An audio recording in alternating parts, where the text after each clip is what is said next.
نحمده ونستعينه ونستغفره ونعوذ بالله من شرور أنفسنا ومن سيئات أعمالنا من يهده الله فلا مضل له ومن يضلل فلا هادي له أشهد أن لا إله إلا الله وحده لا شريك له وأشهد أن محمدًا عبده ورسوله أما بعد أعوذ بالله من الشيطان الرجيم بسم الله الرحمن الرحيم قل هو الله أحد الله الصمد لم يلد ولم يولد ولم يكن له كفوا أحد۔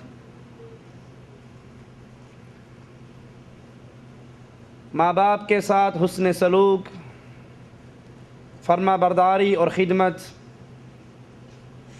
یہ انسان کو دنیا کے اندر بھی اور آخرت کے اندر بھی انعامات دلوانے والی عبادت ہے۔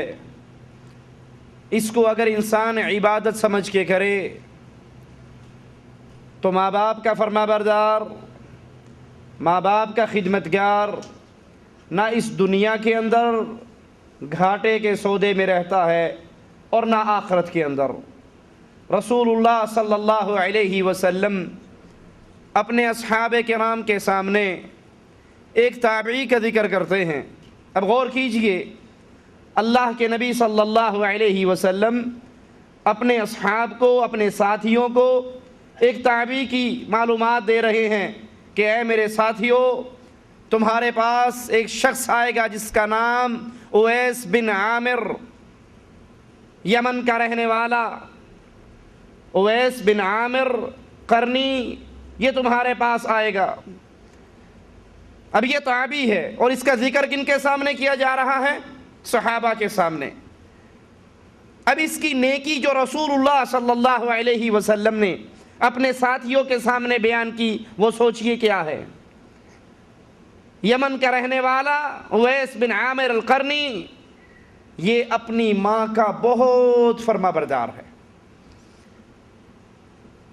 یہ نہیں ذکر کیا ساری رات قیام کرتا ہے، ایک رکعت میں قرآن پڑھتا ہے، ساری رات یہ کرتا ہے، روزوں سے مسلسل روزے پہ روزے رکھتا،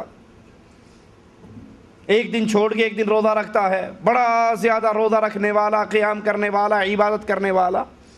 آپ نے اس کی بہترین نیکی کو بیان کیا کہ اویس قرنی یہ اپنی ماں کا بہت زیادہ خیال رکھنے والا اور اس کا خدمتگار ہے، یہ تمہارے پاس آئے گا۔ سنو، اگر یہ اویس اللہ پر قسم ڈال دے کہ اے اللہ تجھے قسم ہے فلاں کام ضرور کرنا، تو اللہ عز و جل اپنے اس بندے سے اتنا راضی ہے کہ اس کی قسم پر وہ کام کو پورا کر دے گا۔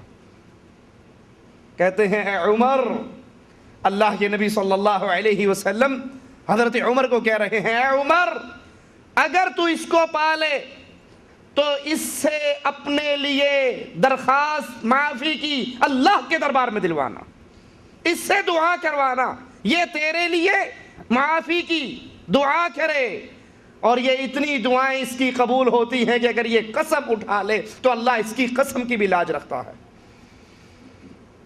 عمر ابن خطاب رضی اللہ عنہ وارضا اس بات کو یاد کر لیتے ہیں۔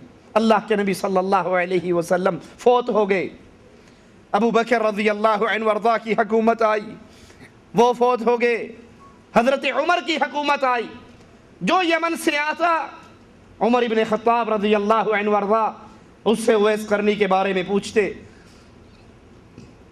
ذہنی طور پہ اس کے بارے میں سوچتے، یہاں تک کہ قافلہ آیا، آپ نے پوچھا تمہارے اندر اویس قرنی ہے؟ کہنے والے نے کہا ہاں ہے۔ آپ نے کہا مجھے اس سے ملواؤ۔ اس کے پاس جاتے ہیں، اللہ کے نبی صلی اللہ علیہ وسلم کی بتائی ہوئی نشانیوں کے بارے میں اسے پوچھتے ہیں اور اس سے پوچھتے ہیں کہ تو اویس قرنی ہے جو اپنی ماں کا بڑا خدمت گزار ہے؟ وہ کہتا ہے ہاں ہاں میں ہوں۔ کہتے ہیں الحمدللہ کہ مجھے تمہاری ملاقات کا موقع ملا، اب میں تم سے درخواست کرتا ہوں کہ تم میرے لیے اللہ سے دعا کرو۔ ماں باپ کی خدمت، ماں باپ کے ساتھ حسن سلوک، یہ انسان کو عزت کے کون سے مقام پر پہنچا دیتا ہے کہ اللہ کے نبی صلی اللہ علیہ وسلم اپنے اصحاب کرام کے اندر ایک آنے والے شخص، ایک تابعی کا ذکر کرتے ہیں اور کہتے ہیں اگر ہو سکے تم اس سے دعا کروا سکو تو اے عمر اس سے دعا کروانا۔ اسی طرح والدین کے دل میں اپنی اولاد کی بھی بڑی عجیب محبت اللہ عز و جل نے پیدا فرمائی ہے۔ ایک شخص نے عبید اللہ بن ابی بکرہ سے پوچھا کہ باپ کی موت کے بارے میں کیا کہتے ہو؟ تو وہ کہنے لگے ملک حادث، میرا باپ مرے گا، ٹھیک ہے مجھے دکھ ہوگا، افسوس ہوگا، روؤں گا، لیکن میرے باپ کے مرنے سے مجھے وراثت ملے گی، مال ملے گا۔ کہا اچھا تو پھر یہ بتاؤ بیوی کی موت کے بارے میں کیا کہتے ہو؟ تو کہنے لگے عرس جدید، نئی شادی کا پیغام ہے۔ بیوی مر جائے انسان نئی شادی کر لیتا ہے، عورت کا خامن مر جائے وہ بھی عدت گزرنے کے بعد نئی شادی کر لیتی ہے۔ تو کہتے ہیں اچھا یہ بتاؤ بھائی کی موت کے بارے میں کیا کہتے ہو؟ تو کہنے لگے قص الجناح، انسان کی بازو کٹ جاتی ہے۔ بھائیوں کے بازو ہوا کرتے ہیں۔ بھائیوں کی محبت اگر دیکھنی ہو تو اس عورت کے قصے پہ نظر دوڑاؤ جس کو حجاج بن یوسف گرفتار کر لیتا ہے، اس کے بھائی کو، اس کے بیٹے کو اور اس کے خامند کو، تینوں کو گرفتار کرتا ہے اور اس عورت سے کہتا ہے ان تین میں سے میں نے دو کو مار دینا ہے، ایک کو چھوڑنا ہے، اب تو بتا کس کو چھوڑوں؟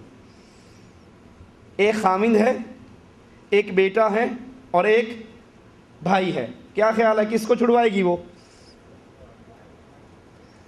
اس نے کہا میرے خامند کو مار دو۔ اگر تم میرے خامند کو مارتے ہو تو مار دو، کیوں؟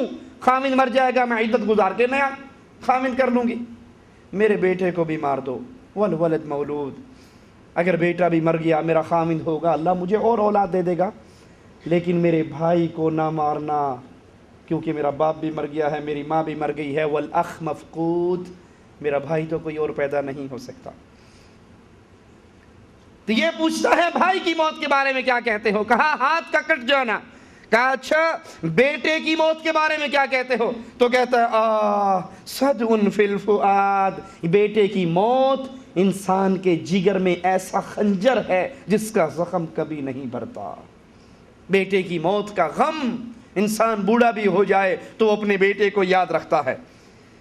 ایک شخص کا قصے پر غور کیجئے، وہ عمال لینے کے لیے سعودیہ سے انڈیا میں گیا ہوا، ادھر اس کے بیٹے کو ٹھیک 8 بجے اس کا ایکسیڈنٹ ہوا اور ایکسیڈنٹ ہو کر وہ فوت ہو گیا۔ ایک شیخ اپنے اس مقتدی سے پوچھتا ہے کہ جب تمہارا بیٹا یہاں 8 بجے مرا تمہاری کیا کیفیت تھی؟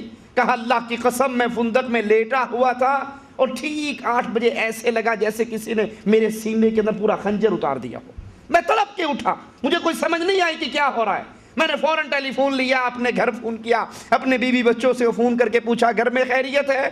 میری بڑی بیٹی نے کہا بالکل خیریت ہے۔ تم کب آ رہے ہو؟ کہا پہلی فلائٹ سے واپس آ رہا ہوں۔ میرے اندر ایسی بے چینی ہے، جب وہ آیا تو آنے کے بعد اسے پتہ لگا کہ اس کا بیٹا اس جہان میں نہیں، فوت ہو چکا ہے۔ تو بیٹے کی موت ایک ایسا زخم ہے ماں باپ کے دل پر جو کبھی بھی نہیں بھرتا۔ یعقوب علیہ السلام کے واقعے کو اپنے سامنے رکھیے۔ یوسف علیہ السلام جب گم ہو گئے، اب یہ رو رہے ہیں، ان کا دکھ بڑھ گیا ہے، ان کے رونے کو، ان کے غم کو، ان کے دکھ کو قرآن کیسے بیان کرتا ہے؟ وَتَوَلَّى عَنْهُمْ وَقَالَ يَا أَسَفَ عَلَى يُوسُفَ وَابْيَضَّتْ عَيْنَاهُ، وہ اپنے بیٹوں سے منہ موڑتے ہیں اور افسوس کے ساتھ کہتے ہیں ہائے یوسف علیہ السلام، افسوس میرا بیٹا یوسف میرے پاس ہوتا تھا، میرے پاس نہیں ہے۔ اور اس کے غم میں رو رو کر یعقوب علیہ السلام کی بینائی بھی ختم۔ وَابْيَضَّتْ عَيْنَاهُ مِنَ الْحُزْنِ فَهُوَ كَظِيمٌ، رو رو کر، رونے سے، غم اور دکھ سے، آنسو بہانے سے یعقوب علیہ السلام کی بینائی ختم ہو گئی۔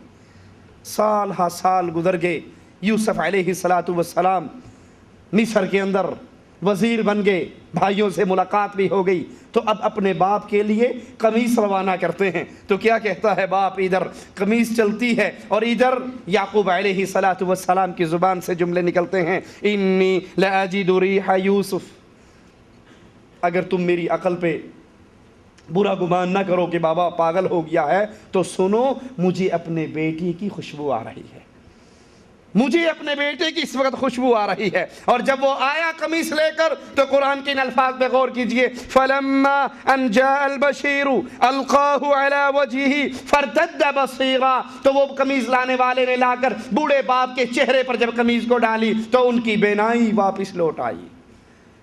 باپ کے دل میں، ماں کے دل میں اللہ نے ایسی محبت پیدا فرمائی ہے جس کو دنیا والے پرکھ نہیں سکتے، دیکھ نہیں سکتے۔ حضرت عمر رضی اللہ عنہ وارضاہ کے دور میں ایک شخص جس کا نام امیہ بن عسکر الکنانی، اس کا ایک ہی بیٹا جس کا نام کلاب۔ یہ کلاب ایک دن مدینے کی گلیوں میں سے گزر رہا کہ اس کی ملاقات زبیر بن عوام، طلحہ بن عبید اللہ رضی اللہ عنہما سے ہوئی۔ یہ ان دو کبار صحابہ سے پوچھتا ہے کہ اسلام کا سب سے بہترین عمل کون سا ہے، اسلام میں سب سے عظیم عمل کون سا ہے؟ تو وہ کہنے لگے جہاد فی سبیل اللہ، اللہ کے راستے میں جہاد یہ بڑا عظیم عمل ہے۔ کہا اچھا، امیر المومنین عمر رضی اللہ عنہ وارضاہ کے پاس یہ کلاب پیش ہوتا ہے اور کہتا ہے امیر المومنین مجھے سرحدی چوکیوں پہ روانہ کر دیجئے جہاں بیٹھ کر میں دشمن کو روکوں اور عالم اسلام کی سرحدوں کی حفاظت کروں۔ عمر ابن خطاب رضی اللہ عنہ وارضاہ پوچھتے ہیں کیا تیرے ماں باپ ہیں، زندہ ہیں؟ کہتے ہیں ہاں زندہ ہیں۔ کہا جاؤ اور جہاد کے لیے پہلے اپنے ماں باپ سے اجازت لے کر آؤ۔ یہ گھر آتا ہے، بوڑھی ماں ہے، بوڑھا باپ ہے، اب یہ ان کے سامنے روتا ہے، سوال کرتا ہے، ان کے ماتھے کو چومتا ہے، ان کے ہاتھ کو چومتا ہے، منتیں سماجتیں کرتا ہے، ابو جان مجھے جانے دیجئے، امی جان مجھے جانے دیجئے، اور ان کو سنبھالنے والا ان کی اس کے علاوہ کوئی ہے بھی